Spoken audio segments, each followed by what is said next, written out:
Aquarius, and welcome to your weekly tarot forecast for the week of April 13th, guys. How are you doing, my beautiful Aquariuses?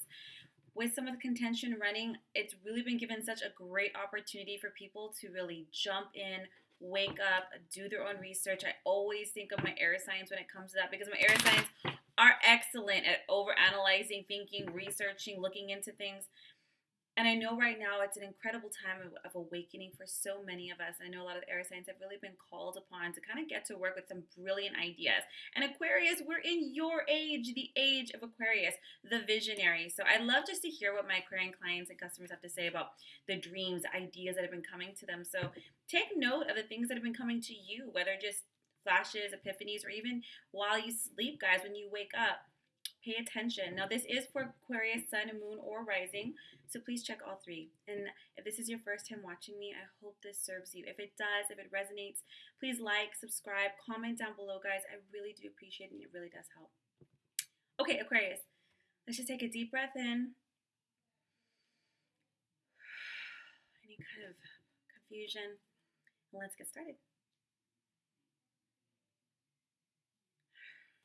Guided to the energy of Aquarius for the week of April 13th.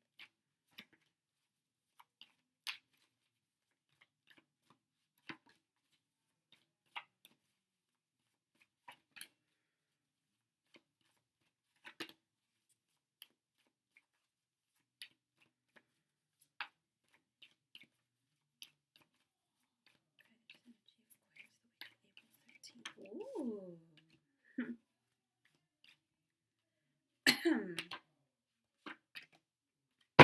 All right, Aquarius, we have the Knight of Coins, the Six of Cups, the Five of Swords, the Knight of Cups, the Chariot, the Ten of Cups, the Seven of Swords, the Two of Coins. I love it. Now, I'm going to explain everything, especially if this is your first time going into tarot, guys. And it's always a reflection of the dominant collective energy of Aquarius. So right out the gate with the Nine of Coins, this week, Aquarius, is really about buckling down and honoring the commitments that you've made, especially the ones that you've made to yourself. Now you have the Six of Cups on top of this. So like, look at the Six of Cups is about our past, sometimes romanticizing our past, things with childhood. When you have it with the Knight of Coins, you're saying, look at, there were lessons you've learned, whether in childhood, through relationships, romantic or platonic, and you've made choices in order to grow, move, honor yourself, develop, kind of move yourself forward. And they're saying this week is extremely important, focusing on those commitments, those goals, those visions that you created for yourself. Guys, so many times the things that we dream about, visualize, hope for, it's because we've been in situations that were less than desirable and we recognized what we didn't want, what wasn't good, or what we did want and what was good in those things. And as a result of like this week, buckle your ass down. I'm just going to say it straight. There's a lot of things to get done, a lot of things to look at, and they're saying, do it. You know, this kind of reminds me of when sometimes we have a lot of things on our plate and we don't know where to start, so we don't start. Yeah, that's not the case here. You're meant to get down, get to work. There's a lot of things to accomplish. You have the Five of Swords. And the Five of Swords is when we're in environments or situations that are really toxic and negative and that don't serve you.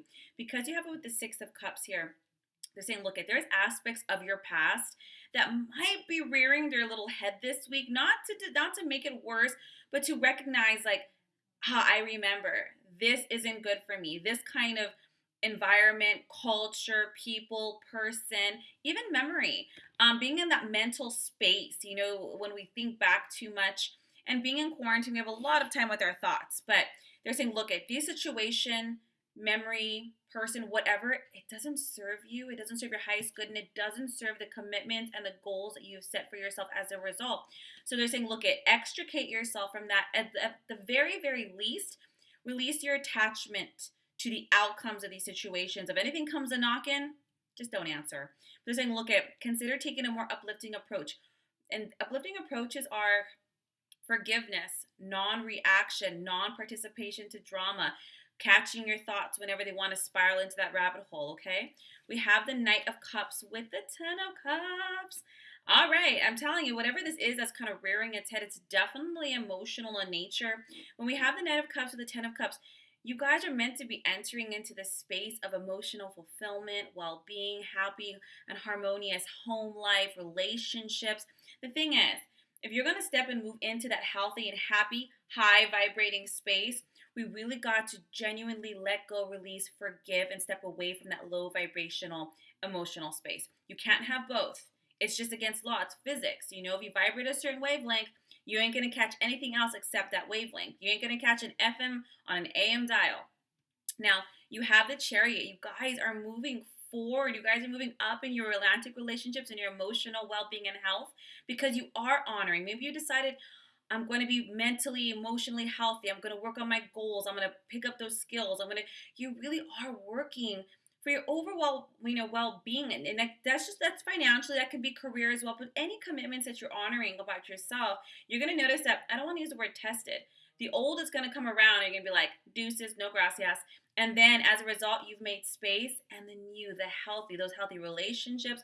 When you have the Knight of Cups, it is very possible that somebody's coming in and sweep you off your feet.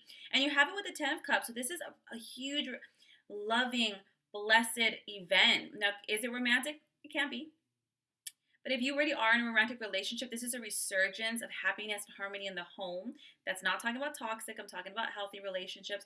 And if you guys are like, I'm not interested in relationships at all, that's fine. This is about health and happiness and harmony with yourself, coming from a deep commitment to yourself from this heart space. This is about things that make you excited and like full of life. That could be projects, that can be passions, that could be, what is it called? I was going to say habits, hobbies, things like that. But you're moving forward, you're moving up because you're staying disciplined, you're staying the course.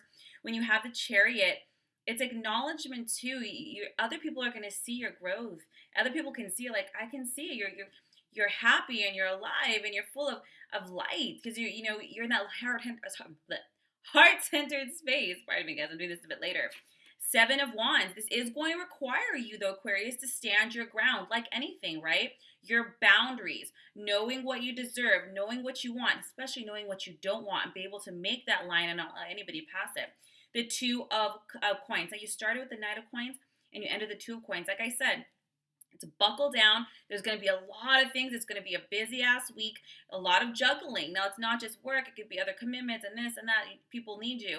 But you have to understand this kind of work, the nature of this kind of energy that you're going to be investing in yourself and those you genuinely care about and the projects and the work that you genuinely care about is truly satisfying. So do your best to keep a sense of humor. Remember that these are the commitments that you made, so you should be happy and excited and kind of just laugh at it. Like, ugh, but I'm doing it. Like, I'm doing great at it, right? It's kind of like when you spend all day, like, repainting your house and you're exhausted and it's like midnight, but you did it. And that was your work, and that was your home, and that was what you wanted to do. You know what I'm saying? Guys, this is a beautiful week of self-work, being really creative, getting things done, honoring yourself, letting go of the past, and letting space for healthy love, happiness, and harmony in your life. I'm happy for you, Aquarius. If you like a more in-depth reading, a distance healing session, a soul reading session, or any of my workshops, they're down below. Or if anybody wants to cut any of this toxic energy that we're seeing right here, I have my link for free down below for cord cutting and just release. It's wonderful. Otherwise, guys, I will see you next week for next week's readings.